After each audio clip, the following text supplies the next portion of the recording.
Le 13 novembre 1911, mon cher journal. Aujourd'hui, je vais recevoir la visite assez gênante d'Amarante, une ancienne employée du manoir, qui nous a été d'une grande aide pour les préparatifs de mon mariage avec mon tendre Robin. Amarante a 79 ans aujourd'hui, et elle aurait pu être la gouvernante, elle aurait pu remplacer Eugénie, la gouvernante actuelle, car elles ont les mêmes qualités. Elles sont dévouées, consciencieuses, et considèrent que la demeure pour laquelle elles servent est comme la leur. Et c'est peut-être un peu normal, ça doit être de famille car Eugénie la gouvernante et Amarante, son bras droit, sont deux sœurs d'une fratrie très réputée et recommandée à la période où nous avions recruté pour le manoir. Amarante est partie le jour de mon décès. Pour elle, il n'y avait aucune raison de rester, c'était presque malsain de rester à entretenir le manoir alors que plus personne n'y vit. Pour Eugénie, c'était différent. Elle est restée aux côtés d'Aubin ainsi que de sa mère pour les aider à se décharger du poids du deuil. Elle a tenu à rester au manoir pour éviter que les visiteurs curieux ne viennent entrer par effraction pour voir où s'est déroulé le décès de la superbe mariée. De toute façon, il n'était nulle question de garder tout le personnel. Après mon décès, une seule personne suffisait. La raison de la visite d'Amarante à Eugénie m'a mise particulièrement mal à l'aise. Et je me suis sentie coupable d'avoir semé la zizanie auprès d'elle et sa famille, parce que ce n'est pas quelque chose que j'ai désiré, mais je devais tester certaines choses, tester certains pouvoirs que j'ai en tant que fantôme, et malheureusement, j'ai fait du mal en ayant testé certaines fonctions avec les personnes que je connaissais. Comme tu le sais, mon très cher journal, je ne peux pas sortir du manoir depuis que je suis décédée.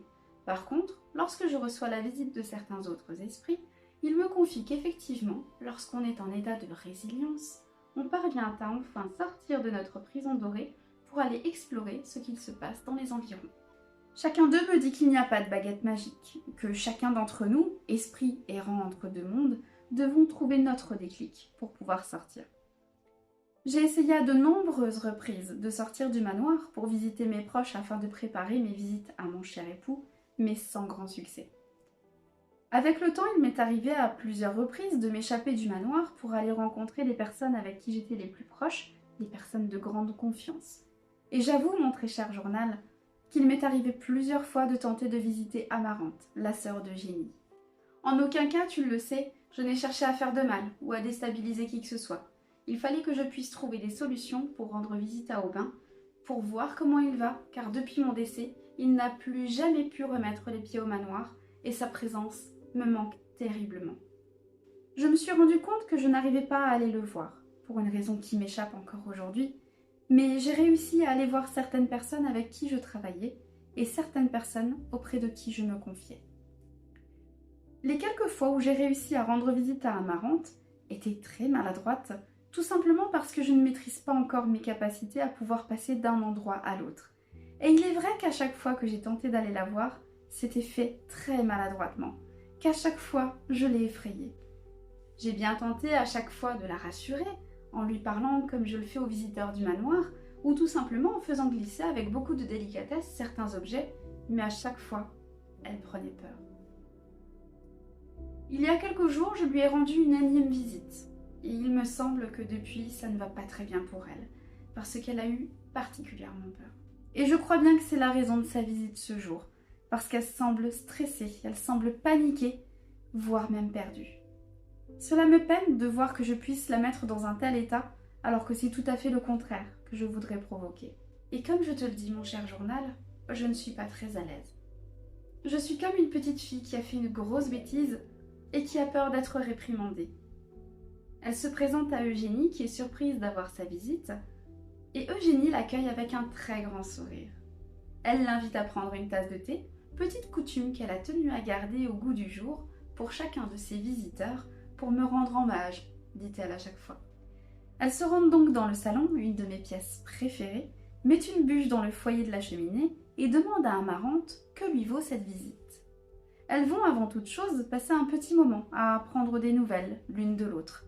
Amarante lui expliquant qu'elle ne travaille plus, qu'elle s'occupe aujourd'hui de ses petits-enfants et arrière-petits-enfants, et lui demande si tout se passe bien au manoir pour elle depuis mon départ en 1897. Eugénie lui dit que tout va bien, effectivement, qu'elle reçoit de très nombreuses visites, quasi quotidiennement, de touristes qui veulent venir voir ce qui s'est passé au manoir, et elle prend toujours un moment précieux pour honorer ma mémoire et satisfaire la curiosité des visiteurs. Naturellement, elle ne va pas dire ce qu'il se passe réellement au manoir. Elle a peur qu'Amarante ne comprenne pas qu'elle arrive à communiquer avec moi régulièrement et que la visite de ces touristes ne sont pas uniquement des visites de courtoisie, mais aussi des demandes très particulières par rapport à sa médiumnité et le fait de pouvoir entrer en contact avec moi. Amarante n'est pas très à l'aise. Elle tourne autour du pot, mais écoute avec grand bonheur les récits d'Eugénie concernant les visites des petits curieux du manoir.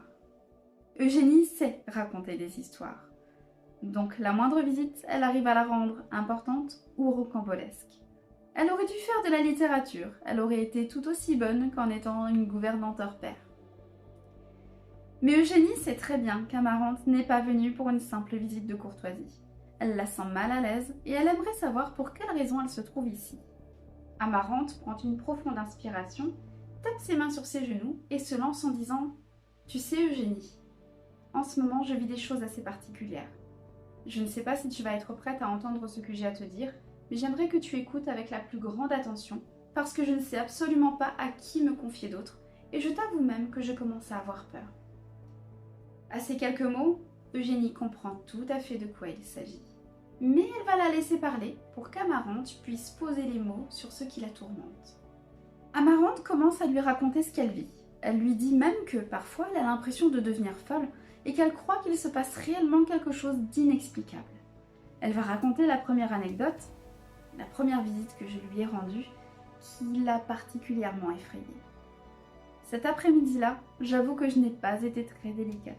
C'était mon tout premier essai et je ne savais pas comment faire pour y arriver parce qu'il n'y a pas de mode d'emploi et je ne savais pas où j'allais atterrir et surtout, je ne savais pas si ça marcherait. Par conséquent, je n'ai pas anticipé les réactions négatives qu'il pourrait y avoir en me déplaçant chez elle. Ma première visite était donc un après-midi calme et paisible, où les enfants qu'elle garde étaient à la sieste par une forte chaleur d'été. Je m'en souviens comme si c'était hier, et j'avoue que mon apparition chez elle ne s'est pas du tout déroulée comme je l'aurais espéré. Je me suis présentée à son domicile très maladroitement, et je me suis posée sur le bureau de la chambre, faisant tomber tout ce qu'il y avait dessus, les langes de bébé, les produits d'hygiène, ainsi que les quelques jouets des plus grands. Amarante était très effrayée, parce qu'elle n'a ni animal de compagnie, et qu'aucun de ses petits-enfants n'était présent dans cette pièce quand elle tentait d'endormir son petit-fils. J'ai bien tenté de la rassurer, en lui disant que je n'étais pas là pour lui faire du mal, mais je ne pouvais pas tout faire, c'est-à-dire me téléporter et me concentrer sur le fait qu'elle puisse entendre le son de ma voix, donc à part quelques chuchotements inaudibles effrayants, elle n'a rien entendu d'autre. Lorsqu'elle raconte cette première anecdote à Eugénie, Eugénie acquiesce de la tête, sourit intérieurement, mais ne le montre pas pour qu'Amarante ne pense pas qu'elle la prend pour une folle. Elle l'écoute donc avec attention et à la fin de son premier récit lui pose quelques questions pour lui montrer qu'elle a de l'intérêt pour son histoire et qu'elle la prend très au sérieux, mais pour autant, Eugénie ne lui raconte pas que tout ce qu'elle vit est absolument normal. Elle omet de lui dire que ce qu'elle vit, Eugénie le vit elle-même au quotidien. Rassurée de ne pas être prise pour une folle auprès de sa sœur, Amarante va continuer son récit et va raconter quelques autres anecdotes assez maladroites que je lui ai infligées. Et mon très cher journal, je t'avoue que je n'étais pas très fière du tout. Je peux même dire que j'étais en colère après moi-même parce que je ne pensais qu'à moi-même en voulant à tout prix sortir du manoir. J'ai terrifié ma pauvre Amarante pendant des mois entiers. Au fur et à mesure des récits d'Amarante, elle semblait de plus en plus s'enfoncer dans une inquiétude très sérieuse. Ses traits étaient de plus en plus figés, on sentait qu'elle avait peur. De plus, elle ne semblait pas être à l'aise du tout dans cette pièce, elle n'arrêtait pas de se retourner. Je suis intimement convaincue qu'elle savait que j'étais derrière elle pour l'écouter, parce que je ne pouvais pas l'écouter en la regardant de face.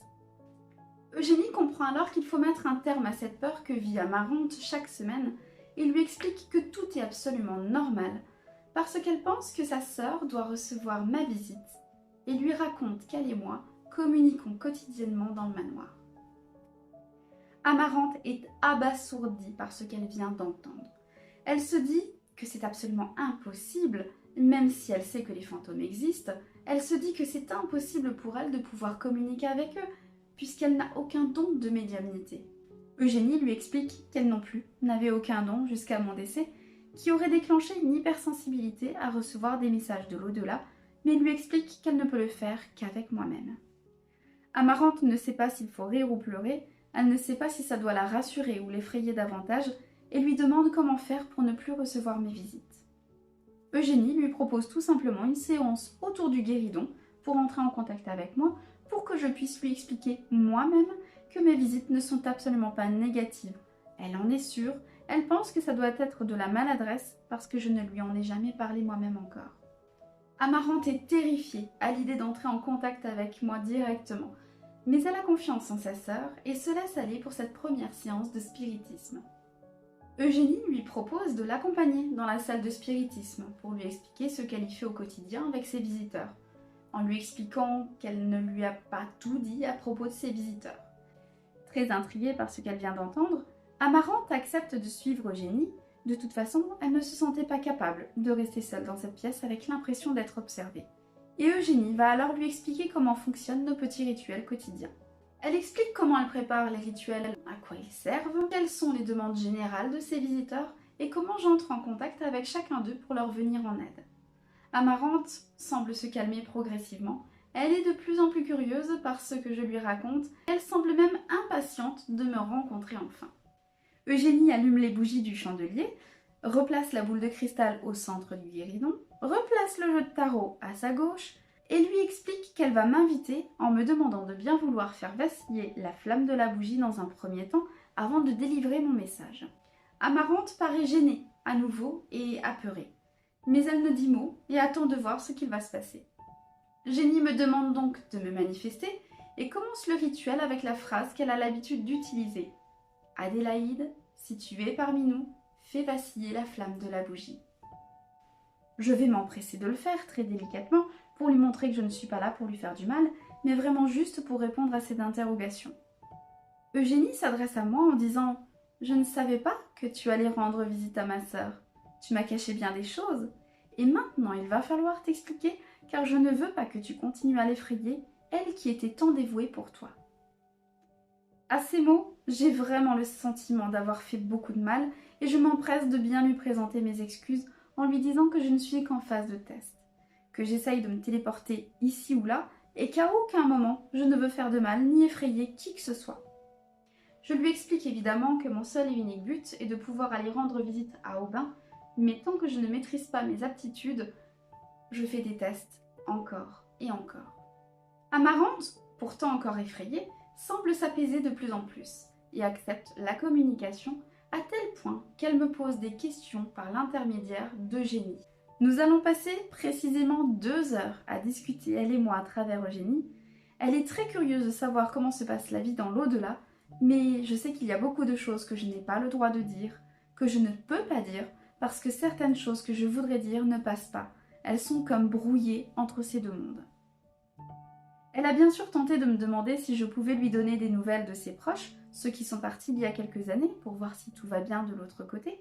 Et en temps normal, j'aurais fait cet effort, et je le ferai plus tard, mais pour l'instant, communiquer 2 heures avec une personne m'a demandé tellement d'énergie que je suis fatiguée et que je ne pourrai rien tenter.